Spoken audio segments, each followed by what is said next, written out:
पुरनर नारी सुभग, तन से सुंदर हैं, मन से सूची हैं पवित्र, स्वभाव से संत हैं, आचरण से धर्मशील हैं, विचार से ज्ञानी हैं और व्यवहार से गुणवान हैं।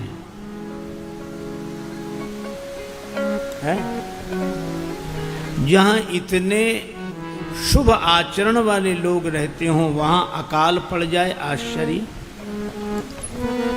अकाल तो कलयुग में पड़ता है, कली बार ही बार दुकाल परे। पर जनकपुर में अकाल पड़ गया जहां इतनी विशेषताओं वाले लोग रहते हों। मानो ये कथा एक संदेश देती है कि जीवन में कितनी भी विशेषताएं हों, पर भगवान की भक्ति की वर्षा के बिना जिंदगी में अकाल ही पड़ा रहता है।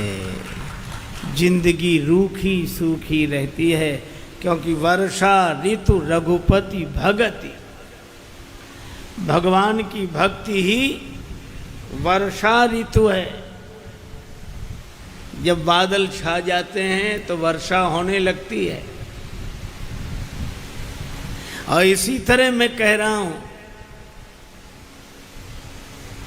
दृगबिंदु ये कहते हैं कि घनश्याम हैं दिल में, और घनश्याम न होते तो ये बरसात न होती। नैनों से प्रेम जल की वर्षा तभी तो होगी, घन बन के जब हृदय में घनश्याम आप होंगे। उन बादलों से वर्षा होती है।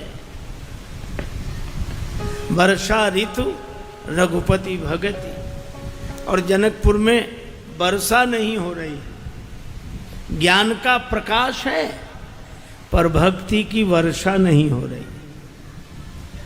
जनक जी गुरुदेव के पास गए। गुरु जी उपाय बताओ, वर्षा होने लगे। इस मामले को हल करना है।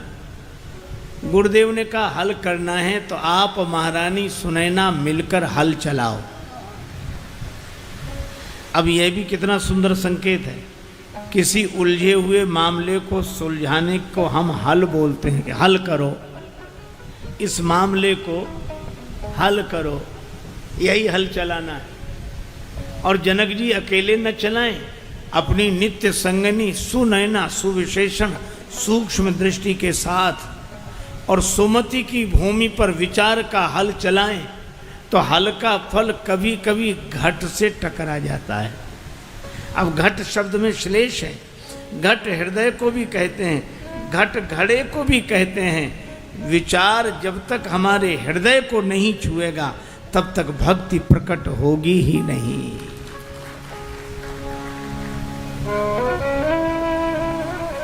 विचारों को लेकर अभी हम लोगों की खोपड़ियां टकराती हैं।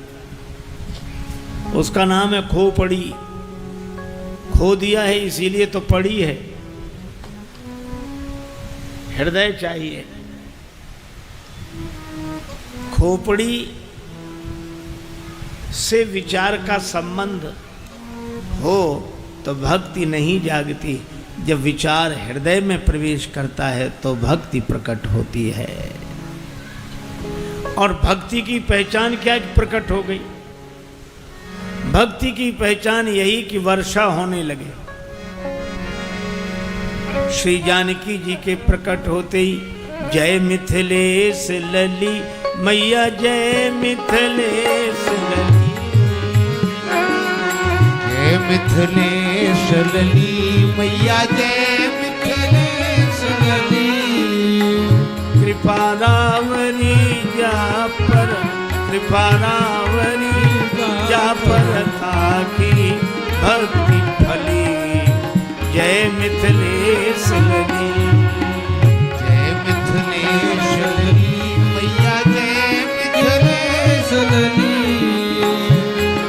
कृपा रावरी जा पर ताकि भक्ति फली, जय मिथिलेश लली। श्री जनक जी बड़े प्रसन्न हुए।